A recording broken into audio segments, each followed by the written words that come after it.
오늘 본문 5장 1절을 보면요, 예수님과 제자들이 바다 건너편 거라사인의 지방에 이르렀다고 그 배경에 대해서 설명하고 있습니다. 바다 건너편 거라사인의 지방에 이르러라고 말씀하고 있죠. 그 앞장인 4장 35절부터 41절을 보면 예수님과 제자들이 배를 타고 가시던 중에 광풍을 만나게 됩니다. 그래서 예수님께서 그 사나운 광풍을 명하여 잠잠케 하시죠. 그렇게 사나운 광풍을 뚫고 도착한 곳이 바로 이 갈릴리 바다의 건너편에 있는 이방 지역인 바로 거라사인 지역이었던 것입니다. 자, 그러면 예수님께서 왜 이방 지역인 거라사인으로 가셨을까 하는 것입니다. 그 이유가 오늘 본문 말씀인 2절 말씀에 나옵니다. 배에서 나오심에 곧 더러운 귀신 들린 사람이 무덤 사이에서 나와 예수를 만나니라. 예수님과 제자들이 배에서 내리자마자 더러운 귀신 들린 사람이 예수님 앞에 나옵니다. 그러니까 지금 예수님이 그 유대 지역을 떠나 제자들과 함께 풍랑이 일어난 거친 갈릴리 바다를 항해한 이유가 무엇입니까? 바로 이 더러운 귀신 들린 사람을 만나기 위해서임을 알 수 있습니다. 예수님이 찾아가셨습니다. 그 더러운 귀신 들린 사람을 만나시려고 그 이방 땅인 거라사인 지역으로 찾아가셨습니다. 여러분, 우리가 가는 길에 이런 사람을 한번 귀신 들린 사람을 만났다고 해보십시오. 거기가 뭐 그런 사람이 있다라고 하면 오히려 그 지역을 피해서 돌아가지 않겠습니까? 가는 길에 그런 사람을 만나면 오히려 피해가고 싶을 텐데 그런 사람을 만나려고 굳이 부정한 그 이방 땅으로 직접 찾아가신 것입니다. 유대인으로서 이방 땅을 밟고 싶지 않아 하고 이방 땅을 있으면 이방 땅을 돌아서 가는 것이 그게 유대인들이었는데 예수님은 친히 직접 그 부정한 땅으로, 그것도 귀신 들린 사람, 더러운 귀신 들린 사람을 만나러 그 땅으로 가셨습니다. 그 더러운 귀신 들린 사람의 처지가 어땠는지 3절부터 5절 말씀을 보면 이렇게 말씀하고 있어요. 그 사람은 무덤 사이에 거처하는데 이제는 아무도 그를 쇠사슬로도 매일 수 없게 되었으니 이는 여러 번 고랑과 쇠사슬에 매였어도 쇠사슬을 끊고 고랑을 깨트렸음이로라. 그리하여 아무도 그를 제어할 힘이 없는지라. 밤낮 무덤 사이에나 산에서나 늘 소리 지르며 라고 말씀하고 있죠. 그냥 한마디로 얘기해서요, 세상에서 가장 비참한 사람이 있다면 바로 여기 이 본문에 등장하는 더러운 귀신 들린 사람이 아닐까. 세상에서 가장 비참한 인생의 모습이죠. 사람들과 함께 어울려 살 수 없습니다. 짐승과도 같은 삶을 살아가고 있어요. 그는 완전한 인생의 실패자이고요, 사회로부터 따돌림받고 격리된 사람입니다. 게다가 이 사람은 초자연적인 힘을 가지고 있어서요, 스스로 자신을 제어할 수도 없고 남이 그를 제어해 줄 수도 없습니다. 제어할 수 있는 사람이 없습니다. 지금 이 사람이 자신의 뜻대로 이러한 인생을 살아가고 있는 것일까요? 자신이 원해서 이러한 삶을 살아가고 있을까요? 아니죠. 아닐 것입니다. 무엇 때문에 지금 이렇게 비참한 인생을 살고 있습니까? 바로 그를 지배하고 있었던 군대 귀신 때문입니다. 그래서 9절 말씀을 보면 이에 물으시되 내 이름이 무엇이냐 이르되 내 이름은 군대니 우리가 많음이니이다 하고, 여기서 귀신이 사용한 군대라는 단어는요, 헬라어로 네기온이라는 단어입니다. 로마 군대에서는요, 당시에 6천여 명의 병사들로 구성된 하나의 보병 군단을 네기온이라고 불렀습니다. 그러니까 지금 이 사람 속에 얼마나 많은 귀신들이 함께 머물고 있었는지는 알 수 있어요. 군대와 같이 강력한 귀신의 세력이 그를 주장하고 있었던 것입니다. 그 세력에게 그는 붙들려 있었습니다. 그 세력에게 그는 매여 있었어요. 하지만 오늘 본문 말씀을 보니까요, 놀라운 사실은요, 그 많은 강력한 귀신들이 예수님 앞에 벌벌 떨면서 엎드려 있었다는 사실입니다.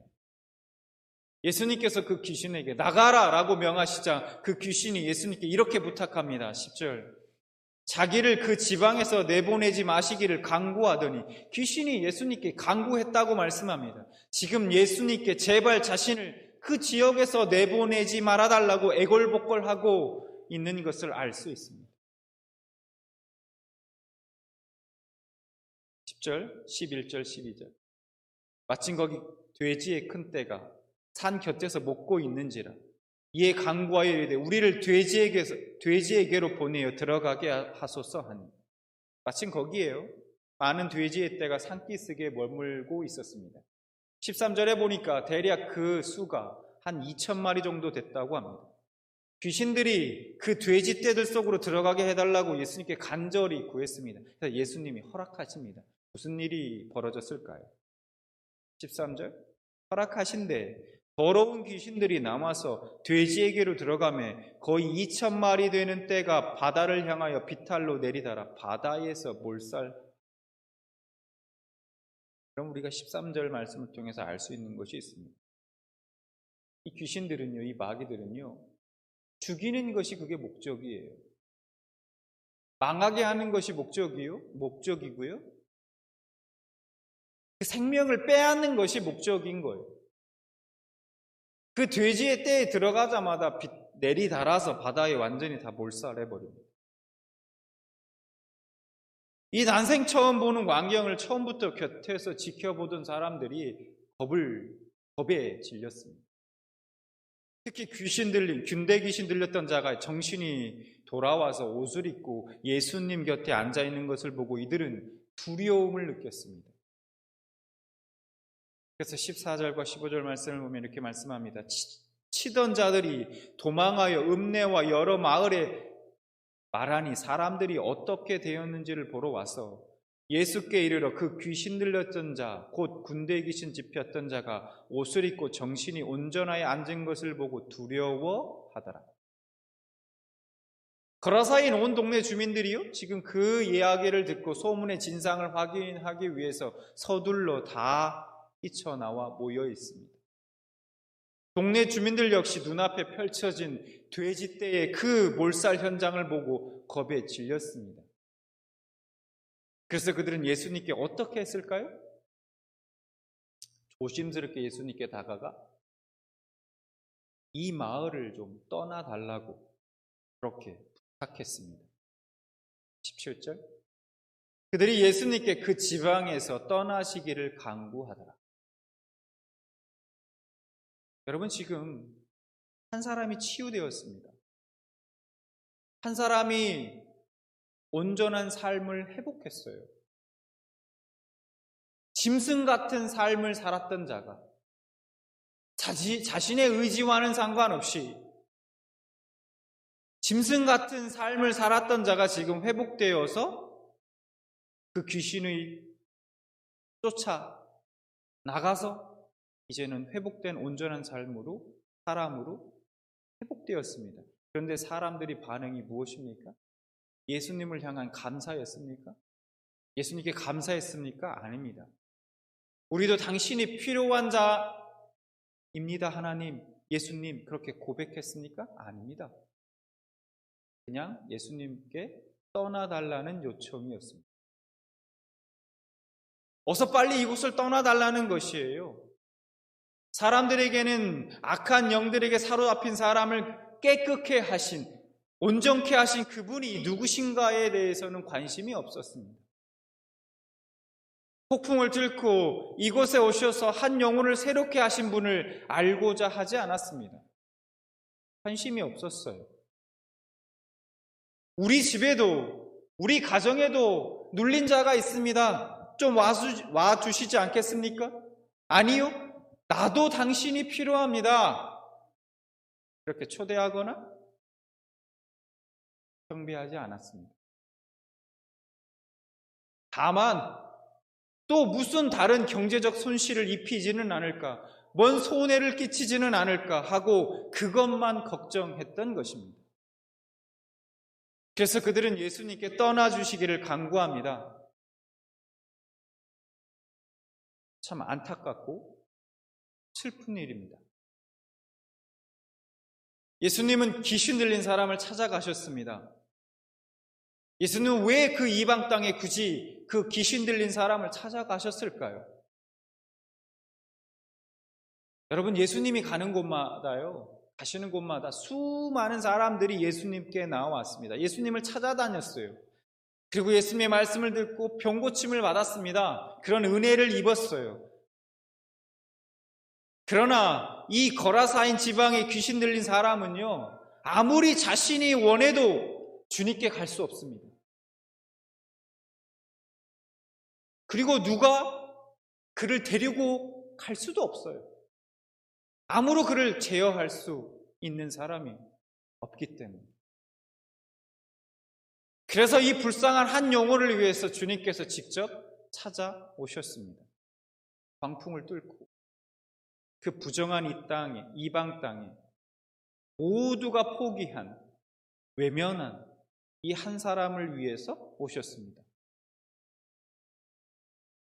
마치 죄의 권세 아래 묶여있던 우리를, 저와 여러분을 자유케 하시려 그 거룩한 그 경계선을 넘어 부정한 이 땅에 우리를 찾아오셨던 것처럼 말입니다.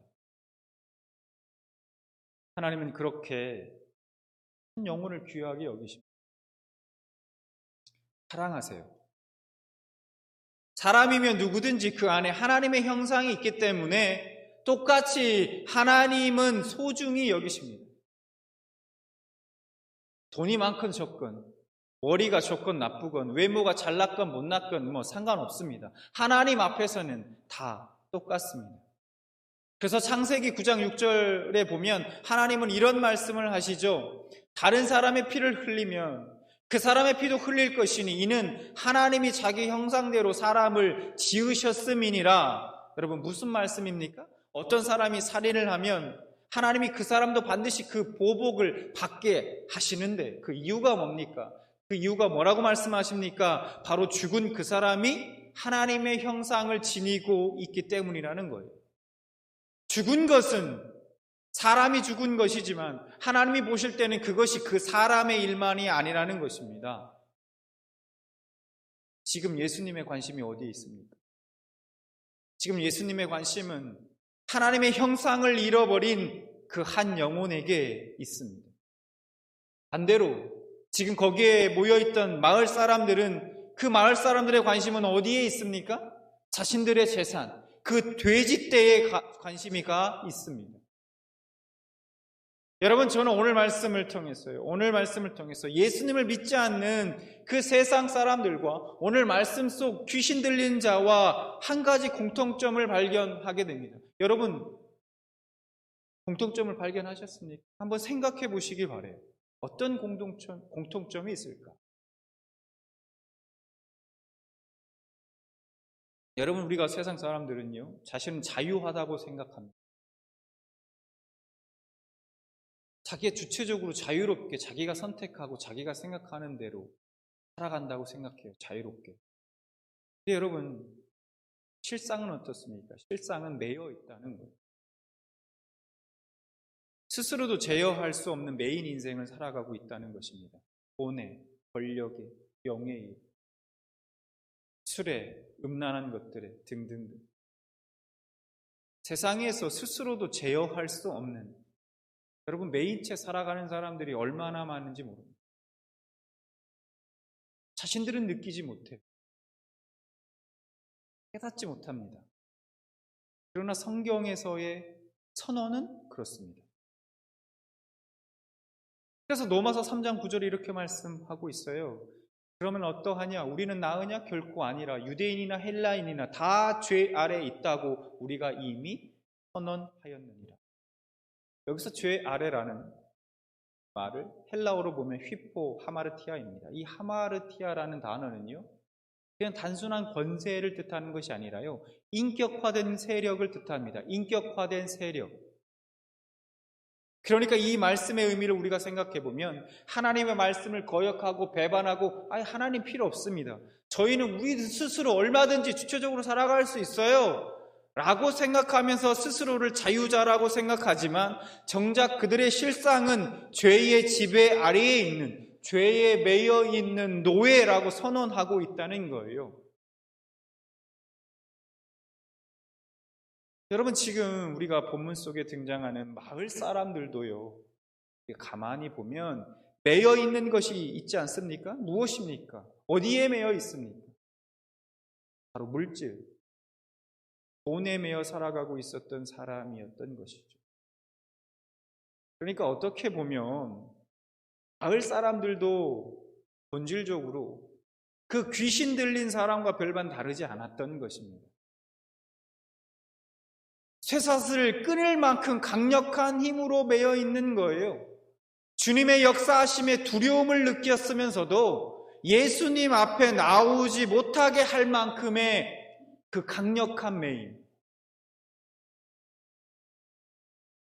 여러분, 어떻게 자유케 될 수 있을까요? 이러한 매임 속에서.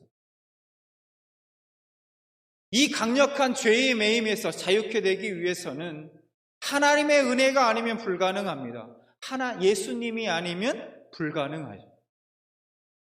세상에 어떠한 방법으로도, 인간의 어떠한 힘으로도, 어떠한 의지로도, 노력으로도 자유케 될 수 없습니다. 절대로. 예수님께서 요한복음 8장 34절과 36절에 이렇게 말씀하세요. 예수님께서 대답하시되 진실로 진실로 너희에게 이르노니 죄를 범하는 자마다 죄의 종이라. 그러므로 아들이 너희를 자유롭게 하면 너희가 참으로 자유로우리라. 그 귀신 들린 자와 그리고 오늘 마을 사람들의 모습 속에서도 오늘날 이 시대를 살아가고 있는 현대인들의 모습을 보게 됩니다. 저와 여러분의 모습을 보게 돼요. 그런 죄에 매여 있는, 보이지 않는 쇠사슬에 매여 죄의 노예로 살아가고 있는 인간들을 자유케 하시기 위해 예수님은 이 땅에 오셨습니다. 오늘 본문에 귀신 들린 사람을 위해 그러셨던 것처럼 저와 여러분을 위해 예수님이 친히 찾아오셔서 그 매였던 것으로부터 자유케 해주신 것입니다. 그렇습니다. 예수님이 아니었으면 우리는 여전히 매여 있는 자로 살아가고 있을 것입니다. 아무 소망 없이 절망 속에서 살아가고 있습니다. 여러분, 제가 좀 진부한 질문을 하나 해보겠습니다. 진부할까요? 어쨌든 좀 진부한 질문을 좀 해보자면, 여러분, 우리가 어떻게 하면 가정에서 참 행복을 누릴 수 있을까요? 진부하죠? 질문이. 왜냐하면 누구도 행복하길 원치 않는 사람 없지 않습니까? 다 행복하길 원해요. 가정에서 어떻게 하면 참 행복을 누릴 수 있을까? 오늘 저는 그 힌트를요, 19절 말씀에서 찾게 되었어요. 제가 오늘 본문 말씀을 일주일 동안 묵상하면서요, 그 가운데 이 19절 말씀에서 깨닫게 해주신 것이 있습니다. 자, 오늘 말씀 속에 회복된 귀신 들린 사람이요, 예수님께 이렇게 요청합니다. 18절. 예수께서 배에 오르실 때 귀신 들렸던 사람이 함께 있기를 간구하였으나 그가 예수님과 함께 있고 싶다고 요청한 거예요. 그런 그에게 예수님이 이렇게 말씀하십니다. 19절에 허락하지 아니하시고 그에게 이르시되 집으로 돌아가 주께서 내게 어떻게 큰 일을 행하사 너를 불쌍히 여기신 것을 내 가족에게 알리라 하십니다. 예수님께서는 그 요청을 거절하시면서 이렇게 말씀하십니다. 집으로 돌아가서 너를 불쌍히 여기신 것을 내 가족에게 알리라. 불쌍히 여기신 것을 가족에게 알리라고 하신 이 말씀이요, 진짜 정말 의미심장하게 다가옵니다. 왜 이렇게 말씀하셨어요? 그냥 가족에게 네가 회복된 것을 알리라, 네가 귀신으로부터 자유케 된 것을 알리라, 네가 나음을 입은 것을 알리라, 뭐 이렇게 할 수도 있지 않습니까? 근데 예수님은 왜 이렇게 말씀하신 것일까요? 네가 불쌍히 여김받은 것, 불쌍히 여기신 것을 내 가족에게 알리라. 왜 이렇게 말씀하셨을까? 여러분, 우리가요, 가슴에 새기고 항상 기억해야 할 것이 있습니다. 잊지 말아야 할 것이 있어요. 그것은 바로 우리는 모두 하나님께 불쌍히 여김받은 자라는 사실입니다. 특히 우리는 이 사실을요, 가슴에 새기고 가정에서 아내를, 남편을, 자녀를, 부모를 바라봐야 합니다. 하나님이 나를 불쌍히 여겨 하나님의 형상을 회복시켜 주신 것처럼 다른 모든 사람은 다 하나님 앞에 존귀한 존재라는 것입니다. 내게 주신 자녀라고 다를까요? 하나님이 내게 주신 자녀인 동시에 그 자녀는 하나님의 형상을 닮은 존귀한 한 인격체인 것입니다.